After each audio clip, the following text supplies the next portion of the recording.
Hey guys, Naz here. Today I'm going to quickly take you through my method for satin stitching on minky.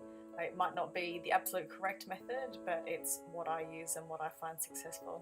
So what we've got here is our fabric, and we've chosen our thread, and we've got our pattern. So this is if you want to get your satin stitching exactly on the correct spot on your pattern. So what you're going to do is we've marked where we want the satin stitching line on the pattern, and we're going to mark firstly our pattern onto our fabric. So we're going to trace all the way around.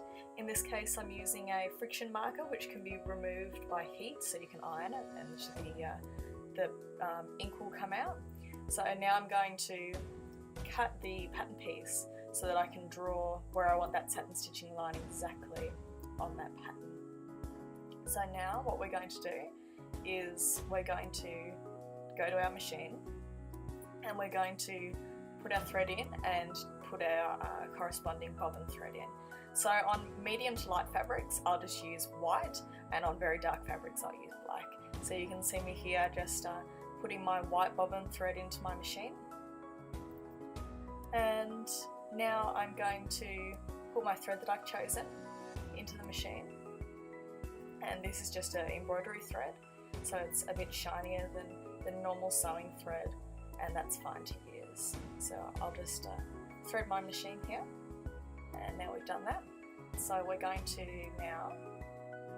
bring our pattern piece, our fabric piece, under our machine, and we're just going to stitch on the back side of the minky, and we're going to stitch a straight stitch to mark where exactly that satin stitch is going to go on our pattern piece on that piece of fabric. One thing to keep in mind when doing all of these stitches is to, when possible, sew down with the nap. This will stop the nap from brushing up against the stitching. So now we'll just cut the threads. And when I flip this over, you'll see that the exact spot where we want our satin stitching to be is marked on the other side. Even though we'll be sewing over it later, try and use a bobbin thread colour that's not too contrasting to your fabric. So now we've got our spray and fix, which is a spray adhesive which is used for quilting. So we're going to spray that onto our stabiliser, not onto the fabric, because that'll keep the glue from sticking to the fabric too much and keep it from being too sticky, and you cannot skip this step. I've used a tearaway stabiliser here, you can use a cutaway stabiliser, either is fine, but you have to use stabiliser when you're doing applique.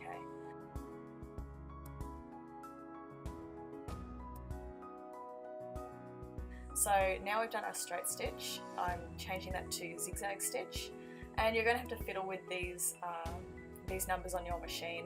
I'm reducing the stitch density and putting it to the width that I would like. I'm also changing the tension on the machine so that my upper thread is going to be wider than my lower thread. If you're noticing that your bobbin thread is peeking through the top of your stitches, this might be what's causing the problem. So now what I'm doing here is I'm putting on a open toe foot, and I would very much recommend getting one of these if you're planning on doing lots of satin stitching and applique. It makes things much easier, you can see what you're doing. So now what I'm going to do is start doing a not so dense zigzag stitch to the width that I want to have the final satin stitch, but this is just sort of an understitch, and that's going to hold down the nap of the minky, and it's what I use instead of putting down a water soluble topping. I find it much easier and much more time efficient to do this. So now we've recreated what would essentially be the tack down stitch and the underlay stitch if we were doing this on an actual embroidery machine. So now I'm going to change my zigzag stitch into a denser stitch. This is the second from as dense as my machine can go, 0.8 instead of 0.6. And now I'm going to just stitch on top of those understitches that I've already put down there. And now that the nap of the minky is held down by those second lot of stitches, this final stitch should be quite neat and dense. Each machine is going to handle satin stitching differently. Some of your entry-level machines are going to struggle with it. I know my old machine did.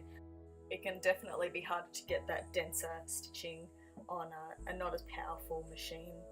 Just go slowly and experiment with your machine, and you'll soon learn just how dense it will let you stitch. So now what we're going to do is we're going to tear away our tearaway stabilizer. If it was cut away, you would cut it off the back, but it's so easy, just tear it off and you're left with your satin stitching in exactly the right spot that we marked it. So when you sew out your pattern piece, your lines are going to be exactly where you want them to be.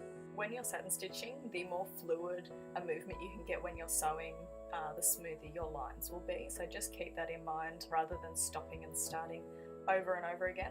It definitely does take some practice, and when you're sewing, especially extreme curves and points, you will need to stop, lift your foot and consider where your next stitch is going to land, and just perfect that as you go. I hope you guys enjoyed this video on my basic satin stitching methods. I'll probably work on a video tutorial on applying this to applique to be released in the next few weeks. If you liked this video, give it a like, leave a comment if you have any questions, and feel free to suggest future videos. And I hope you guys have a Merry Christmas if you celebrate that, and if you don't, have an awesome holidays. And I'll see you guys after Christmas. Thanks guys!